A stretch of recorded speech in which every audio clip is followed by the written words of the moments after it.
baru-baru ini, dalam liputan media, Pak Loh Keng Hong, sang maestro investasi saham Indonesia, menyebutkan bahwa dirinya sedang melakukan akumulasi saham perbankan untuk persiapan tahun 2025. Seperti yang kita tahu, style investasi saham beliau ini adalah value investing, yang fokus pada analisa fundamental. Dan kalau kita lihat performa beberapa saham pegangannya ya, 1 tahun kemarin memang nggak main-main nih. Ambil contoh saham NISP, yang setahun terakhir naik 12%. GJTL naik 14%, dan Pegas bahkan naik sampai 48%. Memang ada juga sih yang masih belum kemana-mana, seperti contohnya ABNM yang baru 6%-an ya. Tapi itu pun nggak sampai minus hancur. Karena ya tadi, style value investor itu mencari saham yang undervalue, alias beresiko rendah, tapi potensi gainnya yang tinggi. Dari pemberitaan ini disebutkan nih, kalau Pak Loh Keng Hong suka saham bank. Sudah 2, menyusul 1 lagi. Nah, kita tahu ya, kalau 2 saham bank ini yang udah beliau pegang adalah BNGA sama NISP. Nah, sisa satunya lagi beliau ada kasih kisi-kisi juga ya, seperti ini nih. Saya ambil bank-bank yang asetnya 200-350 triliun. PBV masih di bawah 1, jadi kalau lihat bank yang asetnya 200-350 triliun, sekarang di portofolio udah ada 2 emiten bank. Menyusul 1 lagi jadi 3. Nama saya muncul sebagai 10 besar pemegang saham di sana. Nah, dari kisi-kisi ini, setelah saya coba riset ya, ternyata jawabannya adalah saham BDMN nih. Nah, ini buktinya nih. Dari update dokumen emiten top 20 shareholder-nya BDMN, ada nama Pak Loh Keng Hong di urutan kelima. Nah, kira-kira seperti apa sih kondisi fundamentalnya dan hal apa nih yang bisa membuat Pak Loh Keng Hong tertarik koleksi saham BDMN ini? Yuk tonton video ini terus sampai selesai.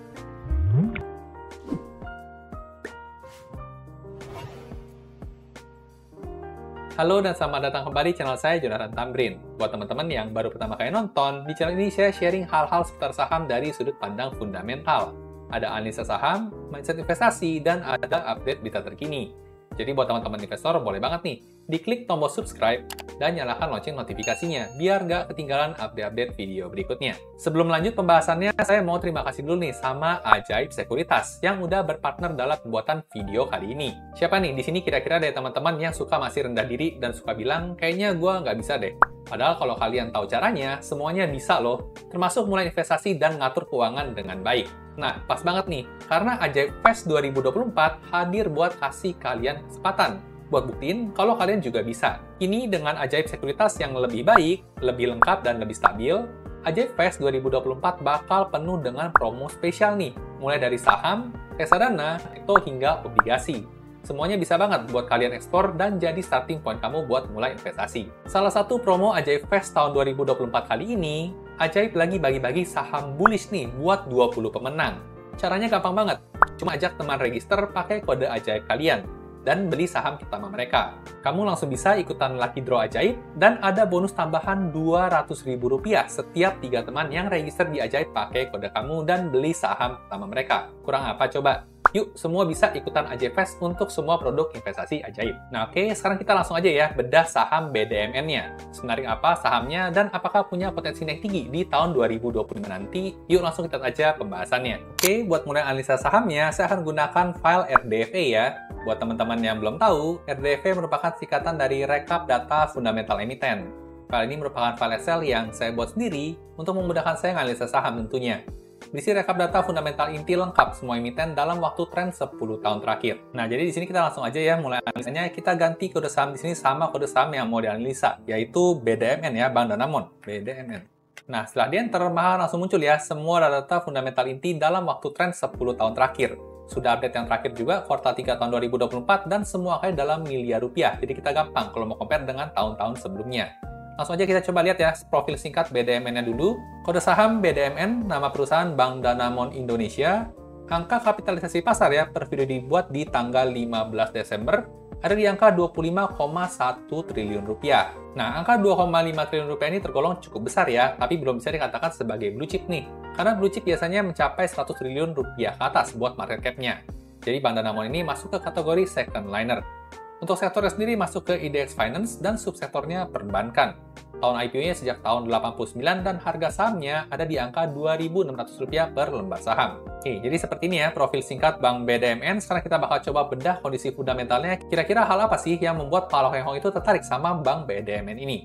Kita masuk ke laporan keuangan yang pertama, ada laporan laba rugi ya. kita lihat dari sisi penjualan, sales, dan revenue dulu selama 10 tahun terakhir. Nah, sekilas kalau kita lihat di sini, untuk grafik penjualan perusahaan itu sempat naik turun, tapi kalau kita lihat untuk angka tahun terakhir ya, di tahun 2024 versi disetahunkan, dia berpotensi mencetak angka di 22,6 triliun nih, yang merupakan all-time high dari 10 tahun terakhir. Untuk setahunnya sendiri juga kita bisa lihat ya, growth-nya mencapai double digit, 11,91%, dari 20,2 triliun menjadi 22,6 triliun rupiah. Nah, tapi ini catatan ya, untuk tahun 2024 ini kan versi annualized-nya, dengan asumsi kalau kinerja nanti di kuartal 4 ya, sampai Desember tahun 2024 ini, itu bisa kurang lebih sama seperti 3 kuartal sebelumnya. Nah, sekilas kalau kita lihat dari penjualan seperti ini sih cukup mulai menarik ya, karena konsisten sudah mulai bertumbuh nih, khususnya sejak tahun 2022. Grafiknya sudah mulai naik terus. Oke, lanjut. Sekarang kita lihat kepecahannya ya. Ada yang namanya laba kotor. Nah, untuk laba kotor emiten perbankan atau keuangan itu biasanya angkanya sama kayak revenue. Kenapa? Karena definisi laba kotor itu kan adalah pendapatan dikurangi dengan beban bahan baku. Sedangkan perbankan atau keuangan bahan bakunya yaitu adalah duit itu sendiri. Jadi angka revenue-nya sama seperti gross profit-nya. Jadi untuk laba kotor kita skip, lanjut ke bagian laba operasi atau operating profit-nya. Nah, di sini kita bisa lihat untuk Bank Danamon sempat mengalami turunan yang cukup signifikan ya, dari tahun 2017 ke tahun 2020 nih, paling bottom-nya. Lalu kemudian perlahan mulai naik lagi, tapi sayangnya untuk tahun 2024 potensinya masih lebih rendah nih dibandingkan dengan tahun 2023 kemarin. Potensi minus 13,48%, dari 4,7 triliun menjadi 4,1 triliun rupiah. Nah, ini artinya, meskipun ada peningkatan penjualan ya tadi di atas, tapi karena beban operasional perusahaan yang meningkat lebih cepat, mengakibatkan growth laba usahanya menjadi negatif. Nah, tentunya penurunan laba usaha ini bukan merupakan hal yang bagus buat perusahaan. Kita coba lanjut lagi ke poin yang paling dilihat sama investor nih, terkait dengan data laba bersih perusahaan. Nah, angka laba bersih perusahaan juga ternyata kurang lebih mirip ya, masih berpotensi untuk angkanya negatif nih, minus 11,28%. Dari 3,5 ya, laba bersihnya di tahun 2023, turun ke 3,1 di tahun 2024 versi disetahunkannya. Dan kalau kita lihat dibandingkan dengan angka all-time high-nya sebenarnya sih masih cukup jauh ya. Tertingginya di tahun 2019 mencapai 4 triliun rupiah buat net profit-nya. Nah, jadi sekilas memang Bank Danamon ini tidak memiliki grafik yang perfect ya untuk sebagai sebuah emiten yang sempurna. Tapi kembali lagi, seorang value investor bisa tertarik dengan saham yang kinerjanya biasa aja tapi valuasinya sangat murah. Jadi sini kita coba lanjut dulu, kita bedah secara utuh semuanya, baru nanti kita lihat valuasinya. Lanjut lagi, sekarang kita lihat ke poin beban bunga atau keuangan, tapi untuk emiten perbankan dan keuangan tidak memiliki beban bunga. Jadi juga bisa kita skip nih buat Bank Danamon ini. Selanjutnya kita bisa lihat untuk grafik laba per lembar saham ya, atau earning per share trennya selama 4 tahun terakhir per kuartal. Saya pribadi cukup suka dengan menggunakan grafik ini ya, karena dengan grafik seperti ini kita bisa proyeksi untuk kinerja update kuartal 4 tahun 2024. Caranya seperti apa? Ya kita bisa cari pola ya dari 3 tahun sebelumnya. Kita bisa lihat untuk tahun 2021 kinerja kuartal 4 lebih buruk dibandingkan dengan kinerja kuartal 3. Tahun 2022 pun juga begitu, dan tahun 2023 juga begitu. Nah, jadi untuk proyeksi tahun 2024 ya, kuartal 4 kemungkinan besar juga bakal lebih rendah nih kinerjanya dibandingkan angka Rp91 per lembar sahamnya. Dan kalaupun memang itu benar kejadian ya, maka kemungkinan besar untuk angka net profit di atas bisa lebih rendah lagi nih untuk versi disetahunkannya. Bisa lebih rendah dibandingkan dengan 3,1 dan negatifnya lebih tinggi dibanding minus 11. Oke, jadi seperti ini ya, buat potret kinerja profitabilitas saham BDMN. Update yang terakhir kuartal 3 tahun 2024. Sekarang kita lanjut ke laporan yang kedua ya, yaitu laporan neraca. Kira-kira sehat apa nggak nih laporan neracanya Bank Danamon ini? Untuk laporan neraca yang pertama ada angka total aset ya. Kita bisa lihat tren selama 10 tahun terakhir angkanya naik terus. Dan untuk posisi terakhir di kuartal 3 sudah mengalami peningkatan sebesar 8,2% dibandingkan dengan setahun sebelumnya. Angka 8% ini juga sudah lebih tinggi ya dibandingkan dengan CAGR 10 tahunannya, berarti merupakan hal yang bagus. Lanjut ke poin selanjutnya, untuk pecahannya ada total aset lancar. Tapi sekali lagi ya, buat emiten perbankan dan keuangan, mereka tidak memecah asetnya menjadi lancar tidak lancar. Jadi sini juga kita bisa skip ya untuk total aset lancar dan tidak lancarnya. Sekarang kita masuk ke total hutang atau liabilitas perusahaan. Nah, di sini kita bisa lihat ya, tren selama 10 tahun terakhir mengalami peningkatan, dan untuk setahun terakhirnya sendiri meningkat sebesar 10,39%. Nah, buat emiten perbankan, kenaikan hutang ini bisa jadi merupakan hal yang bagus ya. Kenapa? Karena dana nasabah yang ditempatkan di bank tersebut itu dicatat sebagai hutang oleh perusahaan. Jadi misalnya saya tertarik nih jadi nasabahnya Bank Danamon, saya menaruh uang 100 juta. Maka 100 juta saya nanti akan dimasukkan sebagai hutang atau liabilitas di laporan keuangan BDMN. Nah, jadi semakin tingginya tingkat hutang, kemungkinan bisa jadi indikasi semakin banyak nasabah yang percaya sama si bank BDMN ini. Nah, oke, lanjut lagi. Untuk liabilitas, kita lihat pecahannya untuk hutang jangka pendek, sama ya, kayak aset. Perbankan tidak membagi hutang jangka pendek dan jangka panjang yang di laporan keuangan mereka. Jadi kita bisa skip lagi. Lanjut sekarang lihat modalnya. Nah, untuk modal sendiri ternyata untuk setahun terakhir naik cuma 2,58% ya, padahal CAGR-nya itu ada di angka 4,52%, jadi di bawah CAGR-nya. Ini artinya meskipun perusahaan masih growth ya, tapi mulai melambat nih dibandingkan dengan biasanya. Nah, emang gimana caranya biar bisa ekuitas ini naik lebih kenceng lagi? Ya tentunya dengan naikin pendapatan dan naikin laba bersihnya. Lanjut lagi ya, sekarang kita lihat untuk komposisi total kas perusahaan, kita bisa lihat selama 10 tahun terakhir angkanya mulai menurun nih. Dari sempat tertingginya mencapai 2,9 ya, duit kas perusahaan sekarang tinggal 1,9 triliun aja. Nah, untuk komposisi uang kas memang baiknya nggak terlalu kebanyakan dan nggak terlalu kedikitan ya. Menurut saya untuk angka 1,9 triliun sih masih manageable ya, nggak sampai serendah cuma 200 miliar aja, seperti di tahun 2015 ini. Lanjut, poin berikutnya ada total piutang lancar. Kita bisa lihat selama 10 tahun terakhir mengalami peningkatan ya, dan ini merupakan hal yang bagus. Karena biasanya untuk piutang itu punya korelasi yang positif ya sama penjualan. Semakin tinggi penjualan, bisa juga semakin tinggi untuk angka piutangnya. Jadi ini masih bagus, angkanya 7% ya, CAGR-nya 4% di atas CAGR-nya. Lanjut lagi kita evaluasi soal persediaan lancarnya. Sama ya, untuk emiten perbankan, persediaan barangnya itu kan ya duit kas itu sendiri, jadi memang nggak ada persediaannya. Kita skip dan lanjut lagi, sekarang lihat dari nilai buku per lembar sahamnya. Nah, kalau grafik BVPS ini kurang lebih sama ya, kayak ekuitas tadi, naik 2,58%, tapi masih lebih rendah nih dibandingkan dengan CAGR-nya yang 4,29%. Masih bagus memang, nggak jelek, masih bertumbuh, cuman melambat aja. Lanjut lagi di bawah ada informasi pembagian dividen ya, kita lihat nih, apakah BDMN rutin bagi dividen. Kalau kita lihat grafik di sini, ternyata cukup rutin ya bagi dividen selama 10 tahun terakhir nggak pernah putus. Meskipun memang di tahun 2020 sempat turun drastis ya karena ada pandemi COVID-19, tapi sudah berangsur-angsur mulai pulih lagi nih sampai tahun 2023 ya, tutup bukunya membagikan Rp125 per lembar sahamnya. Dan ini angkanya naik ya 6,11%, lebih tinggi dibanding CAGR-nya yang 4,91%. Nah oke, jadi seperti ini ya untuk kondisi neraca perusahaan nih, update-nya yang terakhir kuartal 3 tahun 2024. Nggak mewah-mewah amat, masih bertumbuh, cuman memang mulai melambat aja. Sekarang kita lanjut lagi ya, kita evaluasi untuk laporan keuangan yang ketiga, yaitu soal laporan arus kas. Sehat juga atau enggak? Nah, buat laporan arus kas ada 3 komponen ya. Ada arus kas dari aktivitas operasi, CFO, ada yang dari aktivitas investasi, CFI, dan ada juga dari aktivitas pendanaan, atau CFF. Kita lihat satu-satu dari yang pertama dulu. Buat angka CFO perusahaan, kita bisa lihat ya, selama 10 tahun terakhir naik turun nih. Ada yang kadang positif, ada kadang negatif. Nah, sebenarnya untuk CFO ini idealnya adalah angkanya positif nih. Kenapa? Karena kalau angkanya positif, itu tandanya duit lebih banyak masuk dibandingkan yang keluar di tahun tersebut. Kita sebagai pemilik bisnis kan pengen perusahaan kita cuan ya, lebih banyak duit yang masuk dibandingkan yang keluar. Tapi khusus buat emiten perbankan, kadang angka yang negatif ini bisa menunjukkan kalau perusahaan itu produktif di tahun tersebut. Karena ini artinya ada duit yang keluar ya, buat orang yang minjem duit dari si BDMN ini. Dan tentunya kalau orang minjem duit, ya pada akhirnya harus bayar bunganya. Oke, jadi seperti ini ya, naik turun, tapi menurut saya sih lebih ideal kalau angkanya positif. Lanjut ke arus kas yang kedua, ada dari aktivitas investasi ya, atau CFI. Ini kita bisa lihat untuk grafiknya juga naik turun ya setiap tahunnya. Nah, kalau grafik CFI ini, kita harapannya adalah angkanya negatif nih. Kenapa? Karena kalau angkanya negatif, itu tandanya ada duit yang keluar buat aktivitas investasi. Seperti yang kita tahu ya, tujuan dari investasi itu kan baik, memberikan keuntungan buat perusahaan di masa depan. Kalau angkanya besar seperti ini, berarti kemungkinan adanya divestasi atau menjual aset. Ya, secara overall sih kita bisa lihat masih lebih banyak angka negatifnya ya, jadi menurut saya sih masih oke, meskipun nggak ideal. Kita lanjut ke poin selanjutnya, gimana soal CFF ya, atau arus kas dari aktivitas pendanaannya. Sini juga sama ya, naik turun, dan buat angka CFF ini sebenarnya idealnya kalau angkanya negatif. Kenapa? Karena kalau angkanya negatif, itu tandanya perusahaan lebih banyak keluar uang buat lunasin hutang atau membagi dividen. Kalau angkanya positif, berarti kemungkinan perusahaan menambah dana ya. Bisa lewat pinjam uang, bentuk obligasi, atau mungkin tambah saham. Oke, jadi sampai sini kita udah evaluasi laporan yang ketiga ya, arus kas. Nggak istimewa-istimewa amat, ya biasa aja ya, nggak parah-parah amat juga. Selanjutnya kita evaluasi juga ya, untuk rasio-rasio keuangannya. Kira-kira sehat apa enggak buat Bank Danamon di sini. Yang hitam adalah gross profit margin ya. Yang warna biru tua ini adalah operating profit margin, dan yang warna biru muda yang paling bawah adalah net profit margin-nya. Untuk gross profit margin, emiten perbankan dan keuangan semuanya 100% selalu ya, karena ya tadi alasannya tidak punya beban bahan baku.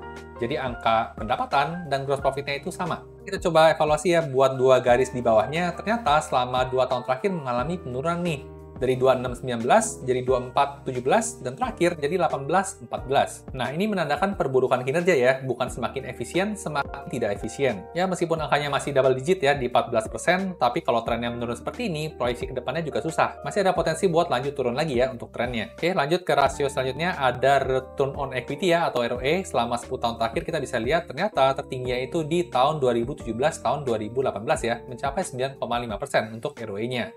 Sempat anjlok tahun 2020, ada pandemi, dan sekarang mulai recover, tapi untuk setahun terakhir mengalami penurunan nih. Dari 7,1% jadi sekarang tinggal 6,2% aja. Nah ini artinya juga sama ya, kurang lebih perusahaan semakin tidak efisien dalam mengelola modalnya. Average 10 tahunannya ada di angka 6,9 ya, jadi sekarang posisinya sudah lebih rendah dibandingkan dengan average 10 tahunannya. Nah kadang kalau saya lihat ROE kecil seperti ini ya, di bawah 7%, saya kadang mikir, ngapain kita capek-capek bangun bisnis gitu ya, ngurusin operasional, ngurusin karyawan, tapi malah ending ROE-nya lebih rendah dibandingkan dengan deposito yang bisa kadang potensi 7%. Nah jadi oke ya, untuk angka 6,2% ini sih menurut saya pribadi kecil banget buat sebuah perusahaan. Lanjut, sekarang kita coba lihat untuk rasio hutang ya. Ada yang namanya debt to equity ratio.